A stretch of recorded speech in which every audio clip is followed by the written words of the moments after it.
In the not-too-distant future, a revolution is brewing, one that will change the very fabric of our existence. It's a tale of cells that hold the key to unlocking the mysteries of life itself. Let us venture into the unknown, for in this age of stem cells, anything is possible. I've seen some beautiful flowers. Well, this calls for a special episode. A special episode. This is our first. Well, it turns out that there are other people interested in stem cell regulations and not just us. So we're Us not and nuts. our dedicated audience, who we are grateful for. Speaking of which, you never know who's listening and who is interested in this topic and who actually might have the power to influence this topic. So it's great. And it starts with discussion. Yes. So I will tell you a crazy story. Last week, just middle of the day, around lunchtime, I was at some event and they couldn't answer the phone, and just noticed that I got a few calls from DC-based numbers. And I get sold all kinds of things, so I normally don't answer calls, from numbers that I don't know. And by the time I got back to my office, I got a call again. And so from the same number. So I thought, okay, I have a minute. I think this time I'm going to kindly tell them to stop calling me. So I pick up the phone and the gentleman says, they know my name, and they say, we would like to invite you to Washington, D.C. To discuss stem cells at a round table with the Secretary of Health and Human Services. So, of course, I'm like, okay, yeah, right. Like, how much do I have to pay to attend, right? At this point, you're going to ask me for my credit card number. And he says, so I say, I can't, it's tomorrow, that's very last minute. And is there a virtual link that I can attend this meeting? And he says, no, there's no virtual link. You, if you can attend, it's a in-person meeting only. So I said, thank you very much. I'll think about it. Hung up the phone. And I got the sense that, like when you sell your furniture online or sell stuff online and they tell you don't meet the people at their homes, like make sure you meet in public area. That was my initial reaction. Like, why are they trying to get me to go to Washington, D.C.? They must know I'm not stupid enough to go to Washington, D.C. So I left it alone. I really didn't, react. Oh, I did. And one other reason why I was skeptical was I asked, may I ask, how did you get this number? How do you know me? How do you know us? And he said,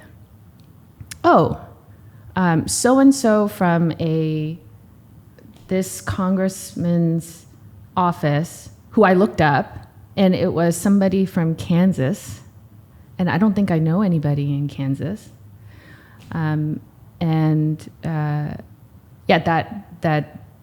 they had made the recommendation. So I didn't know. It just seemed like really far-fetched. That was what happened. And I did think, okay, if it is real, then they definitely have the wrong person. So they would be very disappointed if I showed up. So that's what happened. Came back to just went about my day. And then a couple of hours later, I get a call from a DC number that I actually do recognize. And it was somebody that I met a long time ago. I think it was maybe shortly after the twins were born, so like 5 years ago, somewhere around there. And she was a staff person on a congressman of our state, Texas. She worked for him, and so when I saw the number, I thought, oh, that's like coincidental. So I answered, and she said, oh, she's at HHS now, and she is, I think, like involved in policy making, director of policy. I was so surprised, and suddenly felt bad for speculating otherwise. But she said, we're having this meeting, and the secretary is wanting to convene this meeting to discuss stem cell regulations. Please, if you can, get a flight and call me and let me know that you can come. And so sure enough, I did, and I got on a plane that evening and went to DC. Did you say, you heard about me from Stem Cell Revolution, didn't you?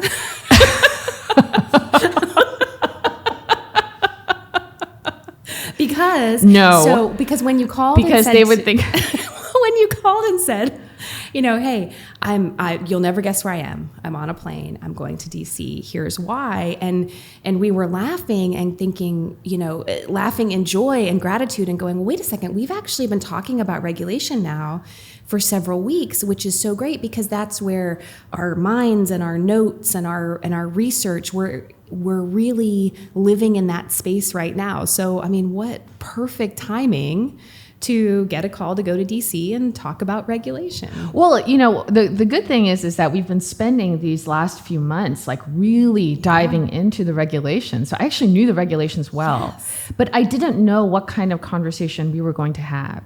So you can imagine trying to prepare for that. Yes. And I asked, what do I need to prepare? Do I need to introduce myself? Like, how does this work? And she said, you have all the answers. You just come. You'll know. You have all the answers. I just thought, answers to what kind of questions? Is it technical? Like I should prepare. I really did. It was a blank. I didn't know what to put together. Didn't write down a single thing. And so at that point, I did some housekeeping. So, when people are coming over to your house, it's a good opportunity to clean up, right?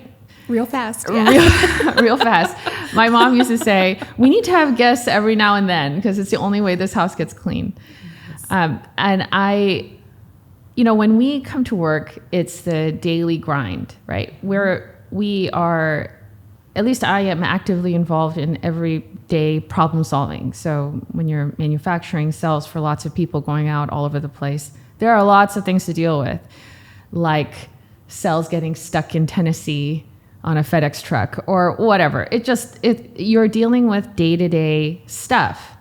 So, but we do get the benefit of meeting patients that come here to our foundation to get cells. And so you get to see some of that.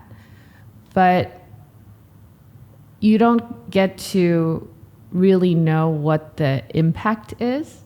And so in that moment, that night before, or the day of, actually, it was just the day of, about an hour before the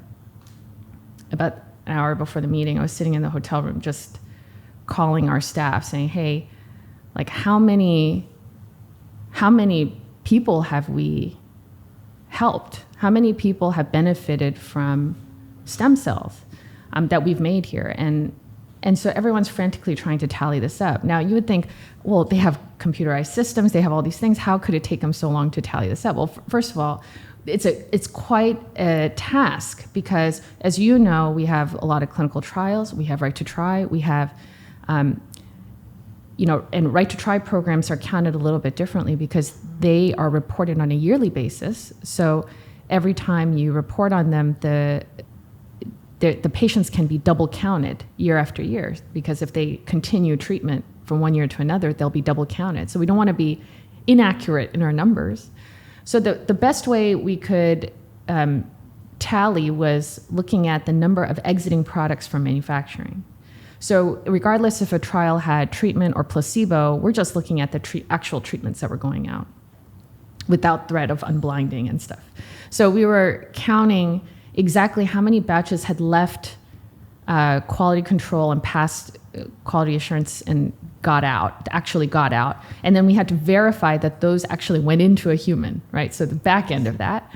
And that number was astoundingly 4,000 batches. And I was amazed. I was amazed at that. And in that moment, I thought, that is probably the reason why we can talk about this, why we're invited to the table. There is such thing as critical mass, right? And we've always said, like, what is that number? How many people have to benefit from this for this to be a real thing, or considered to be a real, like, safe option? And so it was. The exercise was worth it in and of itself. I thought, I don't know what's going to happen at the meeting. I don't know if I even meet him. I don't know how far away I'll be, if I'll have an opportunity to speak. But it was a great exercise to just be able to do that and hopefully have an opportunity to present that. Well, and that was actually the last time you and I touched base before the meeting. So I can't wait to hear what happened in it.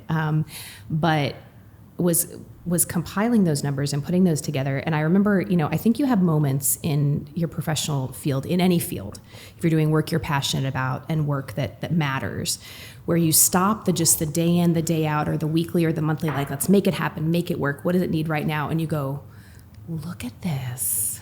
I mean, it makes me emotional just thinking about it now. Look at what has happened here. Because those 4,000 treatments, those aren't 4,000 treatments to cookie cutter people who are the same. Oh yeah, those are both allogeneic and autologous, so donor and people's own cells. Those are recipients age 18 months to people in their 90s, and everything in between. It's men and women, it's chronic diseases, it's injuries, it's things administered here in Sugar Land, at our hospital and university partners in the Med Center, truly on a global scale, right? We have people coming from all over the world here. And the result is the same. It's safe, right? And we have all kinds of data about efficacy. So 4,000 plus treatments in and of itself is a staggering number, but then the stories behind that number, I mean, for me, it was one of those moments where you just stop and you go, wow. Yeah, it was pretty amazing. Yeah. Look what has happened. And for you, as a founder, as a president, as someone whose vision and heart that's where the seed was planted, right? I'm so glad that you had that moment, because, I mean, I feel it as a member of the team who's had the privilege of being here a few years, is wow. Well, as astounding as that number was, I was very nervous. I was very nervous, but because I didn't know what to expect. But I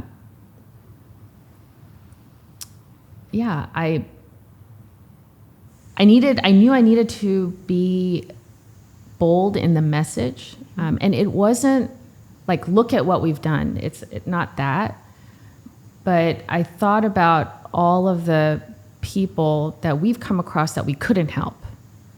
Right? Thousands, tens of thousands of people that we just don't have an opportunity to help. And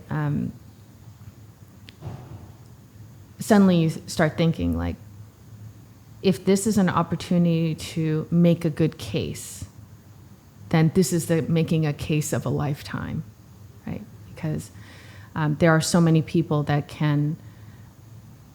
would need help. So I get to the Hubert Humphrey building. That's the HHS building, and the secretary has his office there. And I get through security. The security guard says, there's your group. You'll all be called up together. And I saw about like 5 to 6 people huddled together. I immediately recognized a very famous face in the stem cell world, Dr. Anthony Atala. He's from Wake Forest University. He and the late Arnold Kaplan, Dr. Kaplan from Case Western University, is considered, he and Dr. Atala are really considered like the pioneers of adult stem cell research in terms of like translational medicine, because the initial discoveries of those cells were done long before that. But in terms of the utilization of the cells, those two were really key in sort of starting the field. And so everyone knows who Dr. Atala is, right? And I went up to him, and I've seen him before. We sponsor CTAC every other year, so that's the Critical Care and Trauma Conference, and I have seen Dr. Atala there a couple times, but never, went close to him to introduce myself. But this was an opportunity because it's such a small group. I went and I shook his hand. I said, "It's very nice to meet you, Dr. Atala. I'm Donna, from Hope Biosciences." And he's like, "Okay, nice to meet you. Very nice." And then a couple minutes later, just loitering around, he came back to me, and he said, "I've put two and two together. I know who you guys are." And I said, "Oh, thank you." I don't think he remembers, but he rejected one of our papers pretty recently. He's the editor in one of our papers. So I was thinking, I don't know if, he said, you guys are doing great work, he says.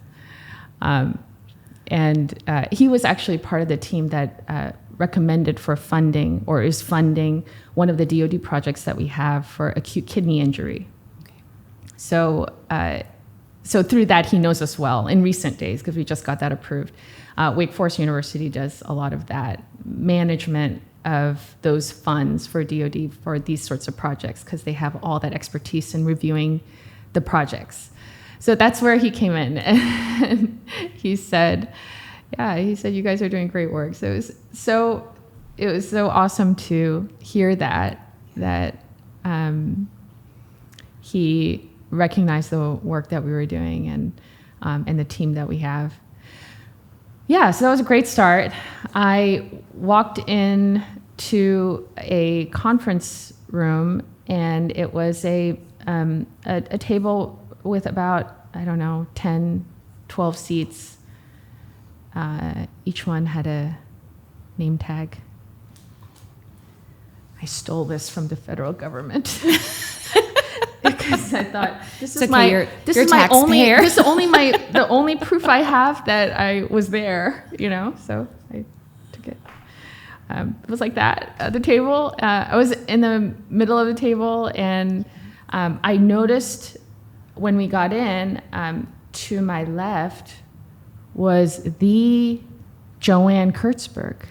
Now, Dr. Kurtzberg is from Duke University. Well-known, famous, to some infamous, researcher in cord blood-derived cells for autism, amongst other things. She's been heavily involved in pediatrics. She's a pediatrician, pediatric research with stem cells, and she has probably the most experience in pediatrics. And however way people feel about her work, I recognize that the people at this table must be people with experience, like hands-on experience. And so it's a good group to get input from. Like, what are the pain points? Why do you do the things that you do? Like, what, to explain those things.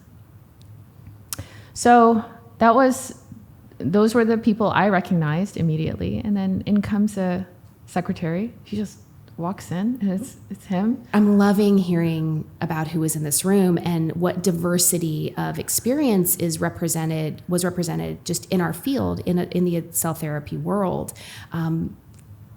Is there anybody else who was there working in MSCs, or did you look around and go, wow, I am the representative of this sector? When we went around the room to introduce ourselves, that was it. And it wasn't like a sentence or two. It was just your name and your affiliation. So there was it was impossible to know what experience people were coming with, what did they study. I noticed some people were from advocacy groups.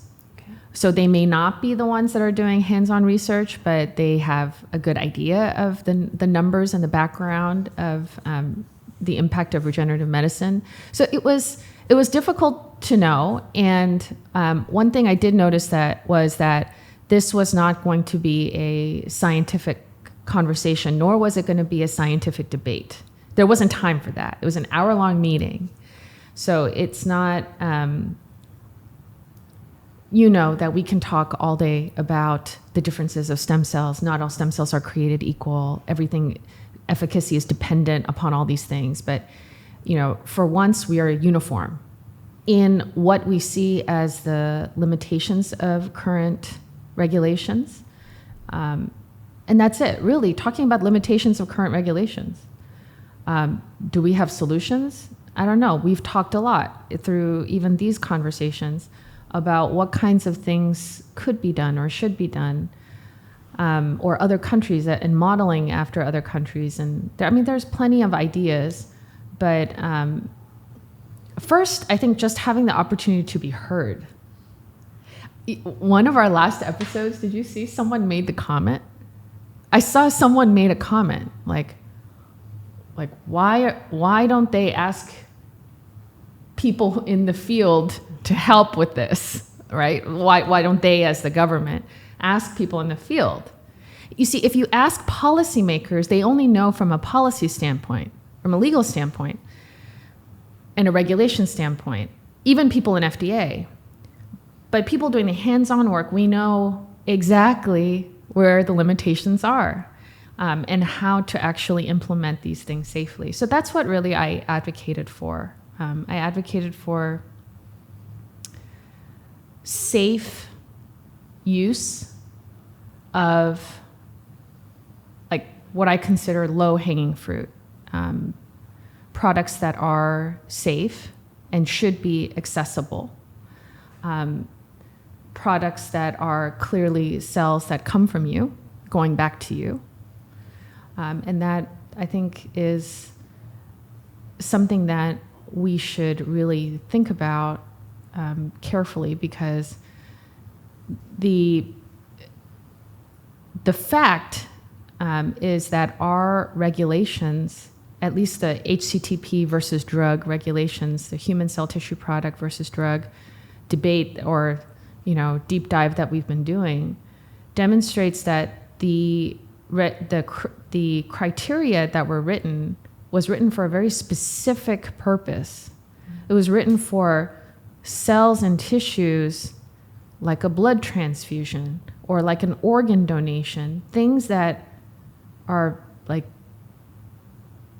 elements of the human body going from one person to another in a safe way. That's what that was written for. We're trying to squeeze in and trying to say, let's mold this to accommodate these products. But it doesn't work. It doesn't work. And so we really have to figure out a way to at least start the dialogue. And I appreciated the fact that we were there to do that.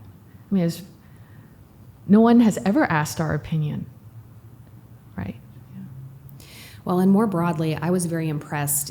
Have you ever heard the saying that, show me your calendar and I'll tell you your priorities, right? That no words are needed, no caveats are needed. Show me what you're actually making time for. And the fact that time and space is made for this conversation, I think is very powerful. And independent of political affiliation, I would hope that that's something that anyone who thinks about their health would be encouraged by. I'm encouraged by it.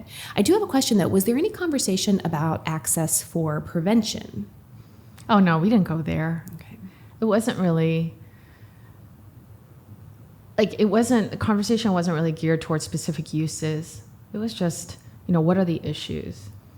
And technology has moved faster than our ability to amend our laws. And when you think about that, even amending the current regulations isn't correct either. There's nothing wrong with the way it's currently written. It's written for that purpose. Leave it that way. It just isn't written for this. And like autologous stem cell transplants. Autologous stem cell transplants wasn't even a topic to discuss because systemic use of stem cells, there was no point of it because we didn't have access to lots of cells, right? They would get lost in your lungs. Small amounts of cells. The lung is a giant filter. So the first pass phenomenon, we'll get into this in our next topic, but I would say within the last 15 years, this has become a possibility. Before that, this was not even a topic of discussion. So that's how quickly technology has moved along. And now we are having this conversation of, what is a stem cell transplant? You getting your own stem cells back. What is that? Is that a drug? So, yeah, it was like surreal that I'm sitting in a government office somewhere in DC having this conversation, exactly the same conversation you and I have on this podcast. It was amazing. It is amazing. Yeah. It's amazing. And how do you leave? So it's been a few days. It sounds like the tone was overwhelmingly positive. I mean, what is your feeling? Actually, now? I don't know. You don't know. Okay. You leave a meeting like you just don't know. I felt like, well, I hope it was helpful, right? I hope it was helpful. I hope I served my country in a way that it would be proud. That was it. And that might be the only opportunity I ever get, but I was so honored to have it. And that's it. And I guess we'll see what happens. Maybe there's more dialogue. Maybe FDA opens up. I don't know. Yeah. Well, whatever happens, we will definitely be here to talk about it. For sure. So stay tuned. More to come, I guess. Yeah. Well, I'll tell you one fun thing. When we all got up from the meeting to leave, the person in charge says, secretary has to leave right now to the next meeting. I thought, okay, he's either really bored with us or he really has to go. But everyone gets up and he's about to leave. And so I thought, oh my gosh, I need to at least take a picture. So I turned to do one of those selfies where my face is this big and his is like way in the back, right? So I was trying to get the angle. In that moment, he came right up and he grabbed my phone to take a picture, and very embarrassing. He was like, "Oh my gosh, your lens is filthy." So he proceeds to clean my lens. So embarrassing. And he took the picture, and so I have a picture. I got a picture. That's the best souvenir ever. I love and proof that I was there. Yeah. Yes, so. You have a name tag and a picture, and Jan, I will show you. Of course, I because I was not going to show you until today. That's so cool.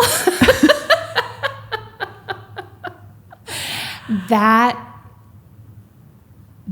is wild. I mean, cool, huh? Yes, it's so cool. If you're advocating for access, that's about the highest level. And there you are, smiling.